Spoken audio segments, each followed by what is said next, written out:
On today's show, we begin our multi-part celebration of Disney Cruise Line, featuring a very special guest. So get ready to sail away with us on the WDW Reflections Podcast. Welcome to the WDW Reflections Podcast. Here, we'd love to talk about the Walt Disney World Resort, the way we remember it, how it's changed, and why we still enjoy visiting the most magical place on Earth. So come with us on a podcast journey as we reflect on the WDW Reflections Podcast. Hey y'all, welcome to the WDW Reflections Podcast. I'm Dewey, one of the hosts of the show. With me today are my podcast travel buddies, Ron and Tony. How's it going, Ron? Hey, I'm doing well. I got hit with a spell, and so I'm only in a cartoon. They've not let me out yet. He's going to be animated, Ron, today. And coming to us from, I'm going to say the Big Apple, but it's not what it looks like in your background there, Tony. My good buddy Tony G in the Big Apple. How's it going, buddy? Hey guys, it's always good to see you too. Yes, Stewie, I'm metaphorically coming to you from my stateroom aboard the Disney Fantasy back in 2013 as it sailed across the Caribbean. And that is because today's show is all about our reflections on the Disney Cruise Line. I'll be sharing some of my personal memories aboard the ship, and we'll also be having a very special guest. You want to tell us a little bit more about that? So, a couple of weeks ago, we heard from a friend of the show, author and Disney superfan Trisha Daab, who you might remember visit our show way back on episodes 12 and 13. We had like a two-part interview with her way back then. And she reached out to Tony a couple weeks ago, excited about her most recent adventure. She was heading out on the Disney Cruise Line as the Alaskan Adventure. And she thought it would be fun to come back on the show and tell us all about some of her amazing adventures on the Disney Alaskan cruise experience. So she's going to join us here in just a little bit. But before we talk about the most exciting experiences available now, Tony wanted to take us back a little bit and give us a little bit of a history and tell us how the Disney Cruise Line got here. Is that right, Tony? That is correct, and I've actually had the good fortune of having traveled on their ships 3 times. It was an experience that I'm looking forward to sharing with you guys. Have you guys ever been on a cruise, either of you? I've been on a cruise. I've not been on a Disney cruise. I have not been on a Disney cruise, and I have not been on a cruise at all. It's all yours. You may take the wheel, Captain. All right, so let's get right to it with the way that every Disney Cruise Line voyage begins.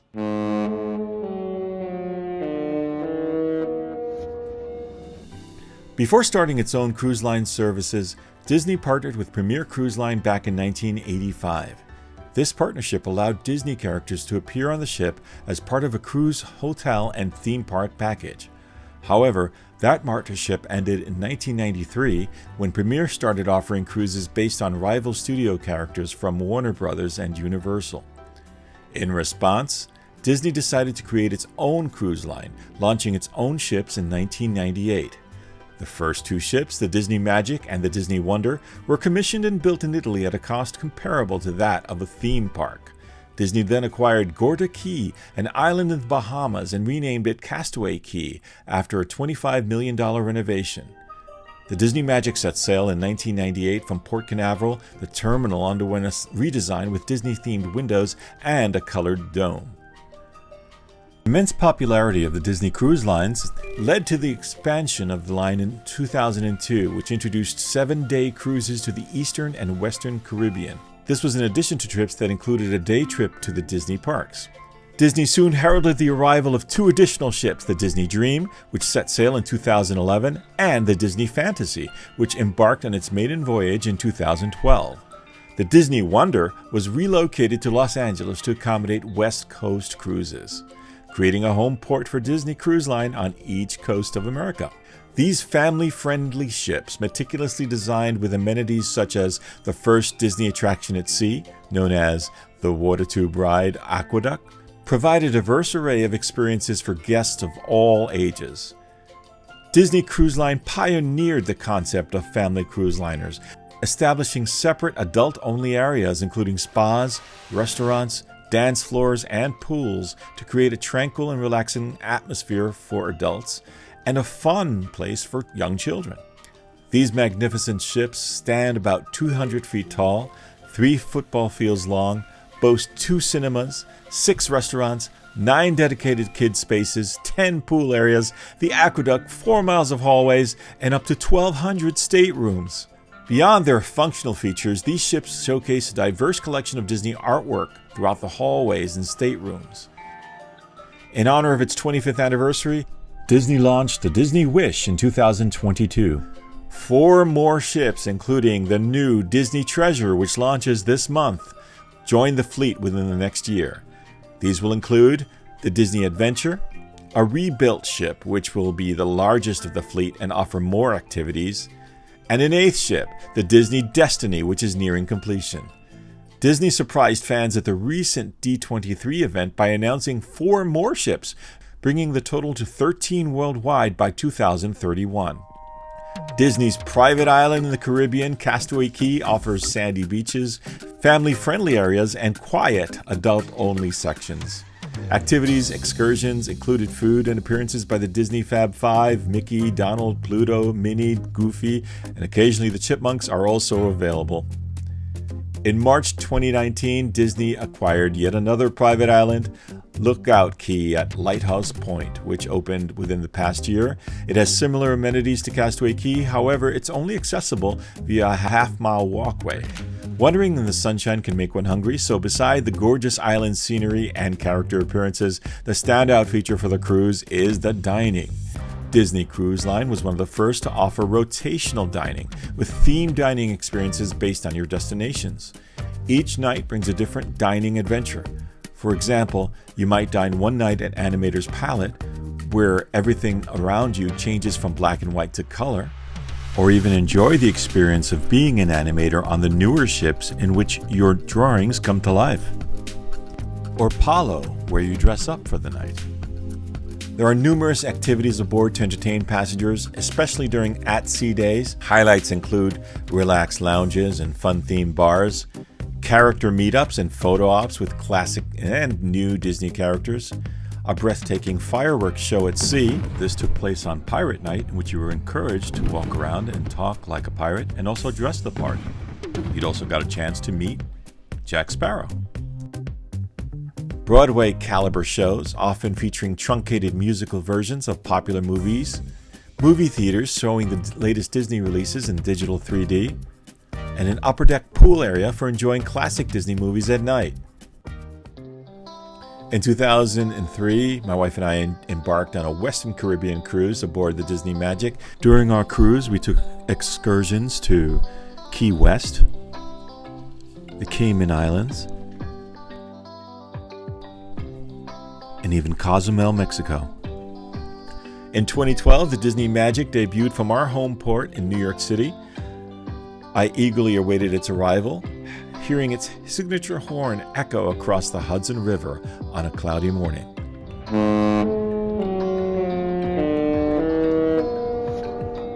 We sailed on its maiden voyage to Canada, visiting Nova Scotia,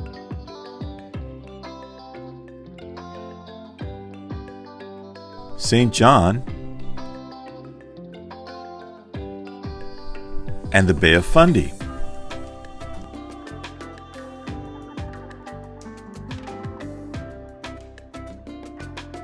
The following year, we embarked on an Eastern Caribbean cruise aboard the Disney Fantasy, where we visited the islands of St. Martin, St. John, St. Thomas, and Castaway Cay. From New York City to Canada to both sides of the Caribbean, the Disney Cruise Line has provided us with countless adventures and moments of joy and memories that will last a lifetime.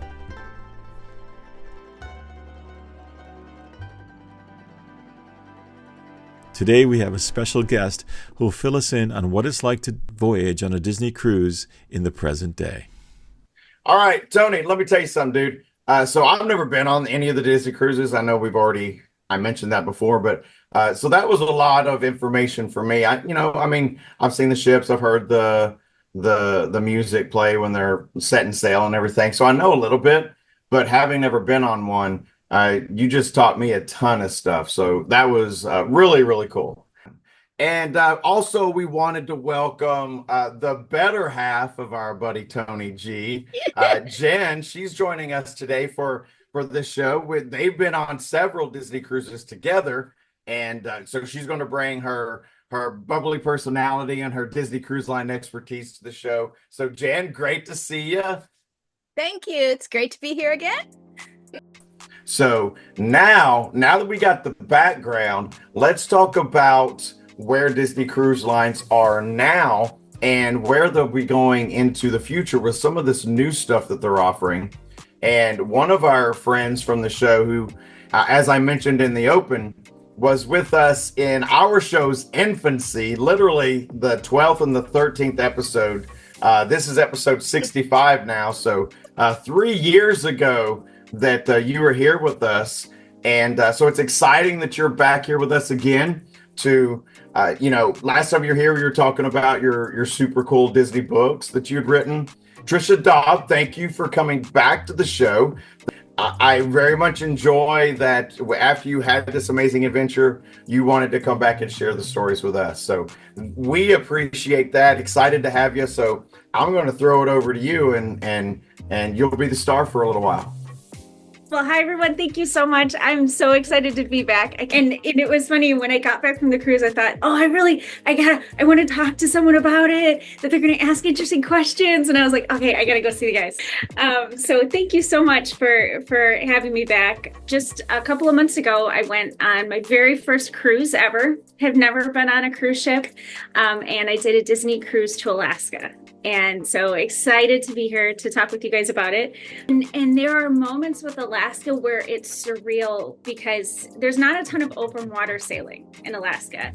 You're often going through channels and arms and where you have land like right on both sides of you, where you wouldn't want to jump in, but you think you could and potentially make it. And Glacier Day is a perfect example of that, where you've got just trees and mountains and glaciers in the distance on both sides of the ship as you're moving closer towards the glacier that you're kind of approaching. And it was one of those things of like wanting to put the phone down and just be there, but then also like, I know all these people in my life that are never going to see it. Like if I don't capture this, humpback whale so close to this boat, oh my gosh, you hear it spouting, yes, like yeah. I mean, just and it was day after day moments like that. So I cannot speak highly enough. What made you think or decide to go on this particular cruise, especially something like Alaska?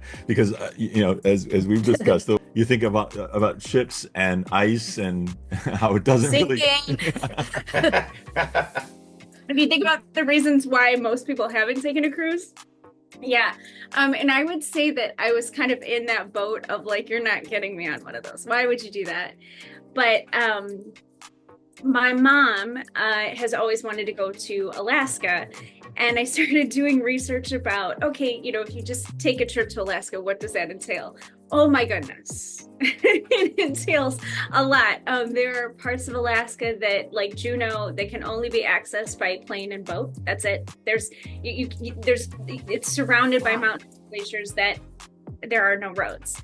And even when you have a boat or plane, it's not exactly like it's like necessarily easy to get to different places. Even some of the places that you can access by road or can kind of be somewhat challenging to get to. And my mom is a big Disney fan, and the parks are just kind of too overwhelming, right, at this stage. And so I kind of just happened one day and was kind of like, well, Alaska, Disney has a cruise to Alaska, and her ears perked up and her eyes perked up. And so that started the research process and, kind of making the decision of, obviously sailing with Disney wasn't really a question for us. And it was interesting. One of the things my mom said is there wasn't at any point, we hit some bad weather, not a ton, but just also you're getting into seaplanes, you're getting on other boats, you're not necessarily in just this like standard type of area and experience. And she said, at no point in time did I not feel safe. It was kind of like Disney vets their excursion, their port excursion places. There is a very strict vetting process that they do, which is kind of nice to know when you're up in a seaplane and it's, just Yeah. like, Disney doesn't want me to. Yeah, they don't want to have a body count going on. No, they really don't. And there's stories that you hear about cruise ships and but yeah, no, that's one of the things that I like about Disney in general is that feeling of safety. Disney, you can feel safe with them. And I like that because we watch all kinds of people who travel internationally on YouTube, not Disney. And it's like, nope, I would not do that. And nope, that's why I'm never going there. And all kinds of stuff like that. And Disney just, it makes it so you do feel safe. And okay, they've never solved the Titanic problem yet. So I want to hear some more about these glaciers. But apart from that, it's good. And it's also when you're going to somewhere like Alaska, where the environment is a huge part of their industry, and frankly, part of the tourist industry. And you think about, okay, just being here on a ship is it is not the most environmentally, friendly thing. But Disney has repeatedly won their award as the most sustainable cruise line. And there were multiple people that we met in Alaska that were locals, including the naturalists that Disney brings on board for Glacier Day specifically. Can you let us know what is Glacier Day? What is that about, and what does it entail? On basically every cruise that at least Disney goes to Alaska, there's one thing that happens on every one of those cruises, and it's what's called Glacier Day. So I actually have a copy of I'm just doing a little show and tell here, but this was something I printed up so that I had easy access to our full itinerary on the cruise. And so that you can see for us, it was day 3 and it was called Glacier Viewing. And basically what that day is kind of earlier in the morning around 7 or 8 a.m. We start to approach an area that's called Endicott Arm, and within that area, and it becomes a part of a national park, and there are a couple of different glaciers kind of weaved back at the end of channels. So you'll be in, I'm not sure if you guys, so like I live near the chain of lakes, and so there's always channels that connect the different like bigger lakes, and so you get a little bit of that happening here. There's this kind of thin but very deep channel that the ship is going through to get as close as possible to a giant glacier. There in the area that we were in, there's usually 3 different glaciers that you might go to. There's North Sawyer, South Sawyer, and then Dawes Glacier. Dawes Glacier is considered kind of the best one.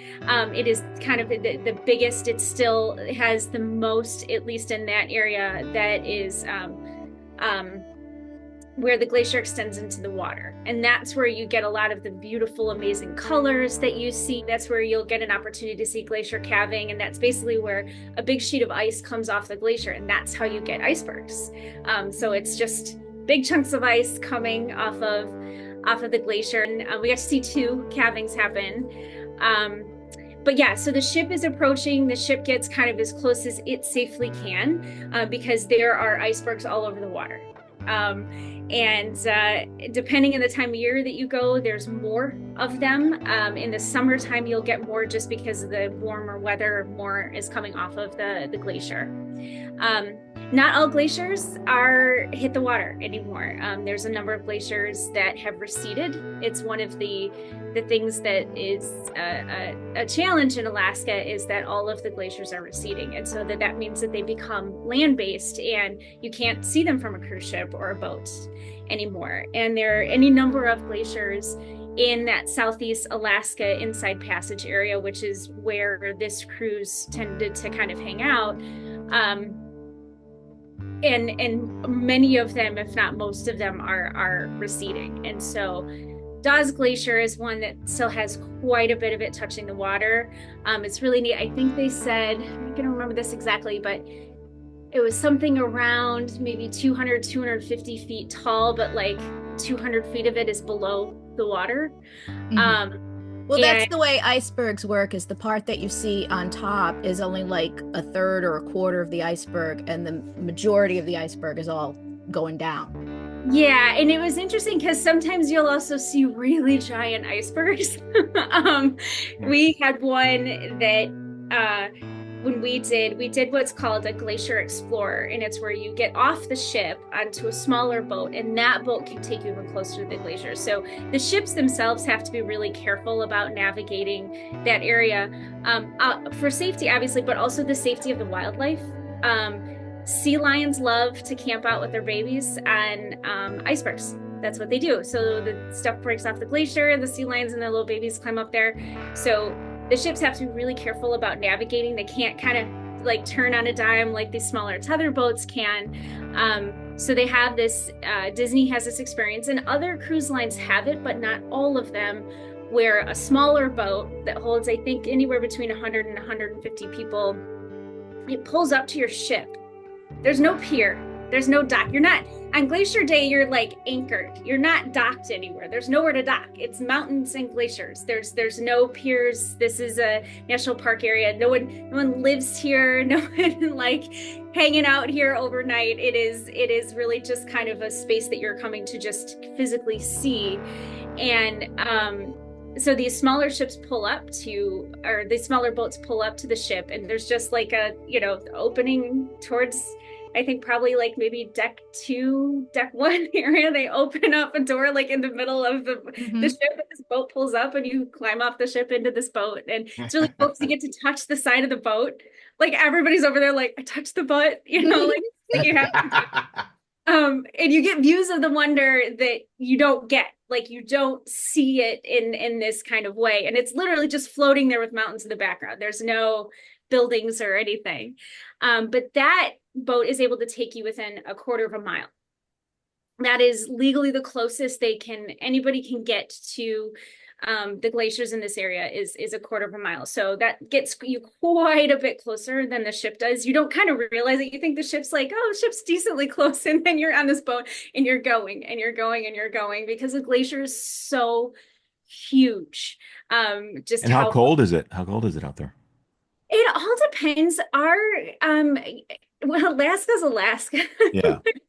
Don't, pack shorts, be prepared not to use them.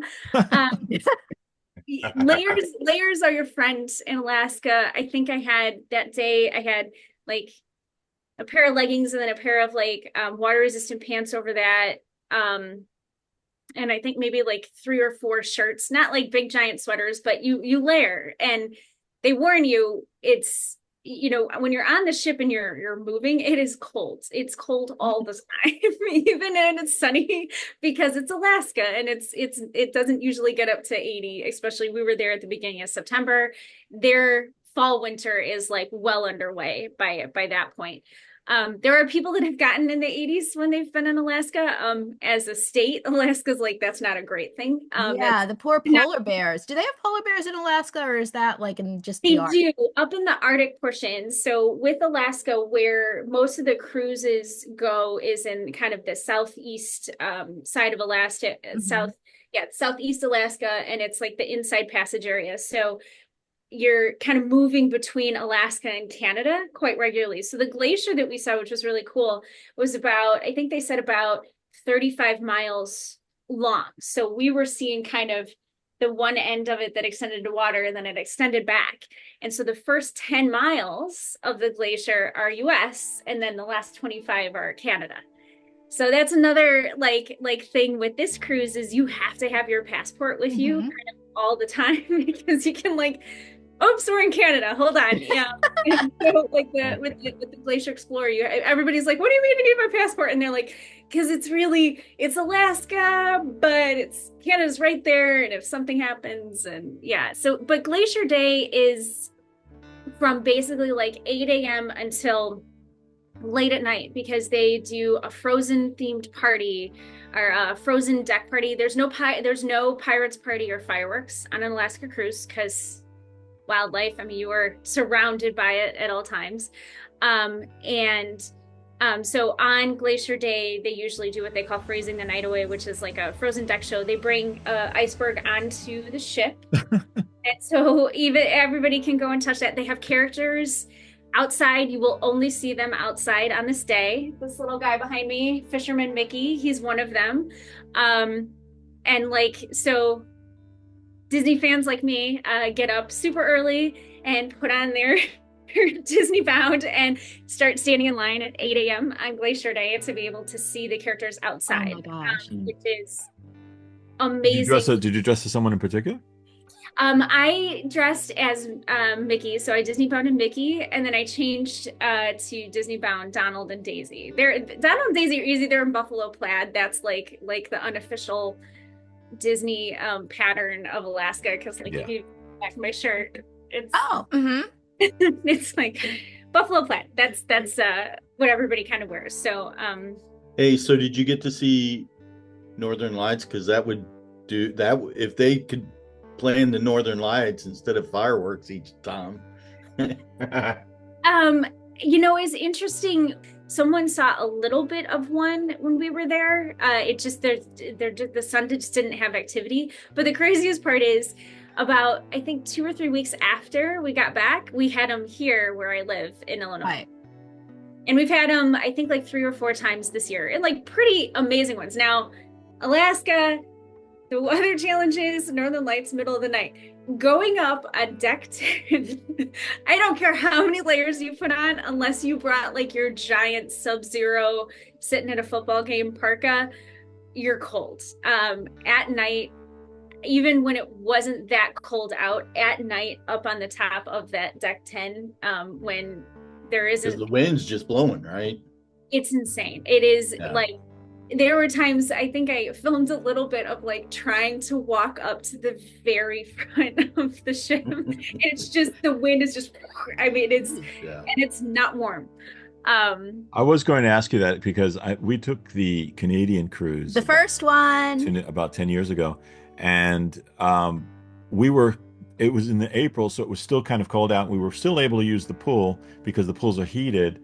But I was going to ask you, what do you do is that area just covered? I mean, what happens there?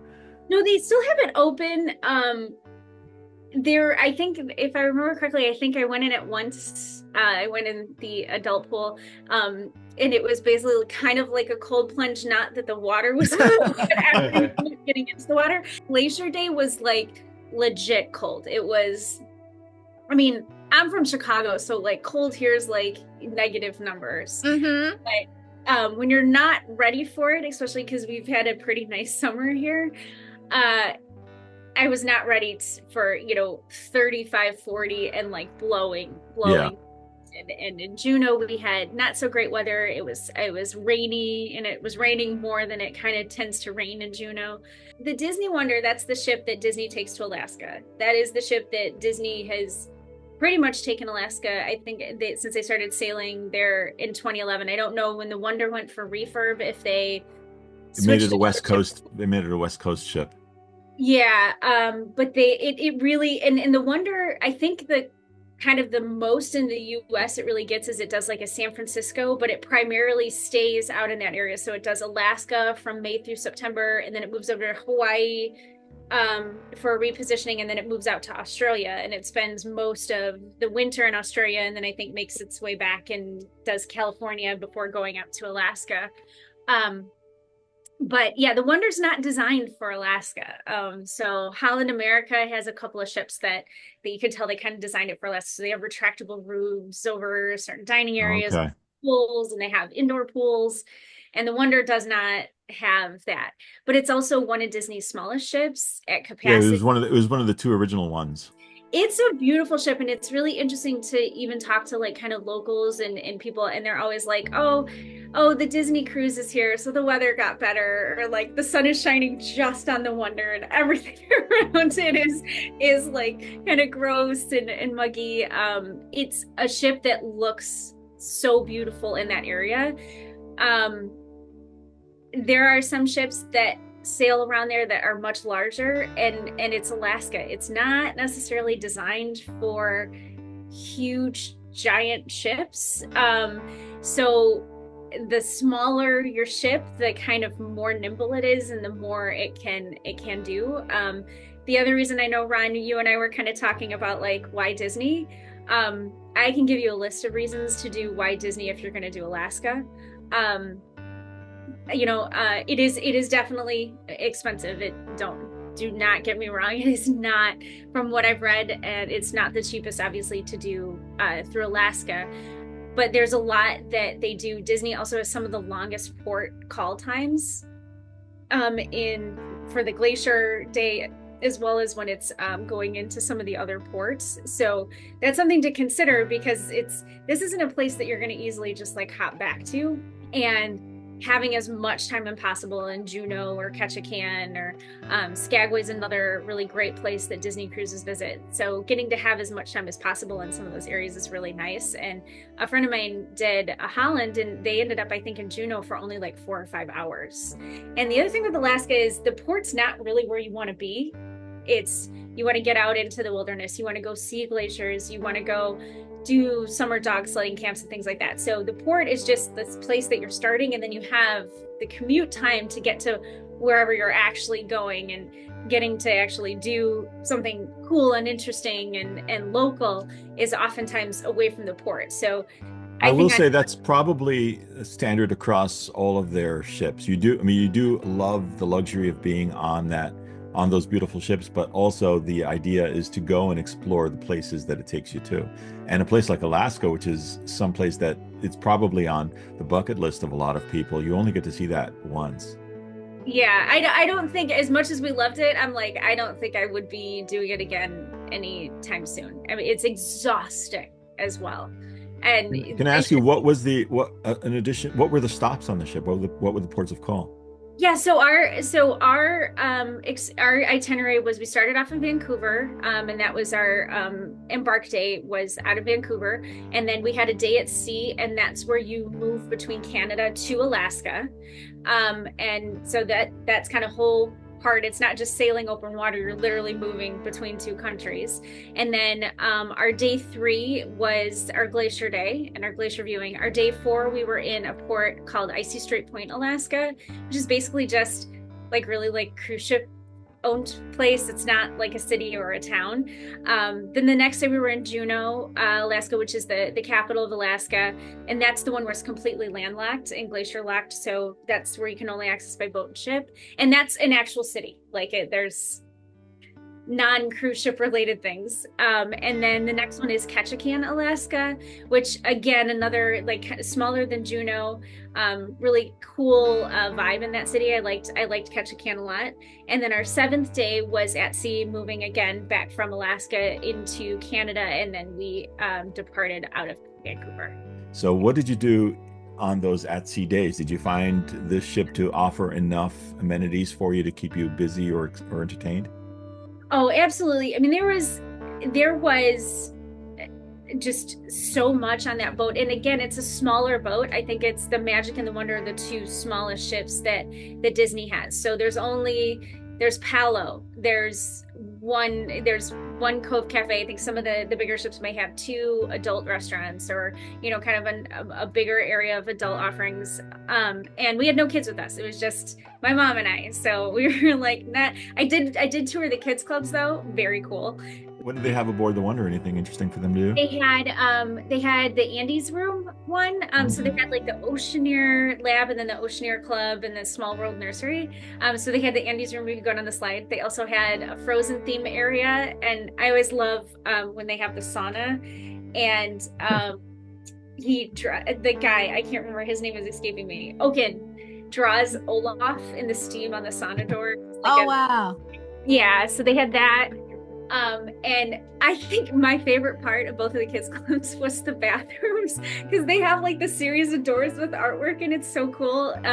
In the Oceaneers lab, it was all like pirate themes, so it was all different of the core like Sensational 6 with different kind of like pirate costumes on. And then the other one was the Pixar one, where it's all the different Pixar characters. I was like, I don't know why I think that bathroom is so cool. We've always told people that even though it's a ship that's designed for families, and obviously when you think of Disney, you think of kids being around, we didn't really find that. We mostly went as adults. We even took our parents with us. We didn't really find that was an issue. It was everybody was having a good time. You barely ever saw the kids when we went. And even so, even if you did, they were just enjoying themselves. Did you find a similar situation in your case? Yeah, and I think despite it being a Disney cruise, one of the reasons when we went at the beginning of September is most kids in the US were back in school. There were absolutely kids on the ship. I feel like you would see them in the atrium when it was like character time. Right, yeah. Yeah, exactly. But yeah, we didn't really experience too many kids. We just had a crier during our dinner rotation. It wasn't really that big of a deal. Most of the kids we interacted with were really super fun. Ron was asking me earlier about the dining experiences. What kind of experiences did you have in your rotation? Yeah, so we had Animator's Palette, and we had Tritons, which the Wonder's the only Disney cruise ship with Tritons because it's Ariel's boat. It's Ariel's ship. I learned that. Oh, she's the one in the statue? Yep. And then I didn't also realize that the atrium light fixture is inspired by Ariel. So it's meant to look like you're underwater looking up and you're seeing the flowers she wears floating on top of the water. And then there's like kelp that extends off the chandelier. So that was it. Why to do the Art of Theme tour. There's all sorts of stuff you learn. Just like everything, there's a story behind everything that Disney makes. Yeah, that's cool. The one other super cool thing with the Wonder is the Wonder has French Quarter Lounge in Tiana's Place, which it's the only boat that has those two restaurants as well. I was super excited for Animator's Palette, ended up loving Tiana's Place. Wow. I think the best food, it was the best in the rotation. They've kind of pulled back, at least on the Wonder, on the level of what they do at Animator's Palette, which was, I have to be honest, very disappointing for me. Oh, really? Yeah, they still do the animation, but the show where everything changes colors and black and white, that doesn't really happen the way that it was originally designed to. The servers don't change outfits, the food doesn't move from less colorful to more colorful. It's really just what's happening kind of like on the walls and the decorations in the restaurants. It's not like the whole necessarily the show like it was where every element was incorporated. So I didn't know that until we were there, and I was like, I've been looking forward to that for years. So that was a bit of a disappointment, but Mardi Gras night at Tiana's Place is a blast. I got to dance with Louie, who you don't even like. It's really even hard to ever get an experience with Louie. Louie from Jungle Book? No, the crocodile. The crocodile. Crocodile from Princess and the Frog. And Tiana's my favorite princess, so it was really cool to have spaces that were Tiana inspired. I also saw a photo of you dancing with Brother Bear. Yes, that was so cool, because when do you like see a character in their like home environment? And I mean, it's like literally like, hey, Coda, that was your land, and it was really fun. They don't announce Coda. Coda's not in the Navigator app, where a lot of the other characters, it'll tell you like, okay, Mickey's this time to this time, Minnie's this time to this time. Coda does not. That doesn't happen. So thank goodness for the WhatsApp group. Someone's like, Coda on deck 4, and then you just like hear all these people running. And that was on Glacier Day. That's the only day he comes out, is on Glacier Day. Wow. And as someone who does Disney World more than Disneyland, Coda doesn't go to Disney World. Like I think there's a couple places in Disneyland he wanders, but they're like Alaska's behind him in that photo. And so I was telling him like, I watched your movie yesterday, because that was another amazing moment. You were asking, what do you do on the ship days? One of the things they had on our first sail day when we were moving from Canada to Alaska is they played Brother Bear on Funnel Vision. It was sunny, but it was still chilly, but it was beautiful and sunny. And so I can honestly say, like, when you first started hearing Phil Collins sing "On My Way," and you're like on the ship to Alaska, and he's talking about, blue skies up ahead, and we have blue skies, and you can see in the distance. Wow, that would be incredible. It really, and I know, Ryan, we were talking like, why Disney? It's stuff like that that it's like, okay, that was a moment like that. And and even at the time I was like, this is really cool. And then Coda and I were, well, he was dancing, but Coda's attendant and I were singing "On My Way" Aw. Yeah. So, but yeah, it's a very full 7 days. And then in that first day, for me at least, I was still just like kind of getting used to the ship, where stuff was, wandering. Like most Disney ships, they have stores. There's the kids clubs. There's the adults only area, Cove Cafe, the soft serve. I think also just kind of getting everything that gives you a little bit of time to kind of get everything organized with your excursions. With Alaska, most people do them. And I would say that's the other thing that I liked about Disney is they had a pretty extensive offering of excursions, because you don't want to miss your boat. You don't want to miss your boat ever. You definitely don't want to miss it with Alaska. And they keep pretty good tabs on you. At least they did it in our day. I think they gave us a little sticker that had Mickey or something on it that It was indicated Simba or it. Nala. Was it? So they for like every excursion you would get like your sticker. Yeah, so exactly. Yeah. And that's kind of like on the excursions themselves. I want to say most of our excursions were Disney cruisers. Maybe Juneau was the only one that it wasn't primarily Disney cruisers. Like, that's one of the other things with Juneau as a port. They'll sometimes have like 8 cruise ships in there, and that town is just not. It was just like so many people. So we ended up finding a way to kind of get out of Juneau, and which was kind of nice because there was a lot in Juneau with that many cruise ships, and one of them didn't even have a pier. Like, they had to shuttle everybody on tether boats from the ship to over to the docks to kind of get into the city. So but yeah, they also, like, if you're on a Disney excursion, they won't leave without you. Yeah, that's the good part of it. Yeah, and it's Alaska, stuff happens. Yeah. Join us next time for part 2 of our conversation with Trisha Daab as she reflects on her Disney Cruise Line adventure to Alaska.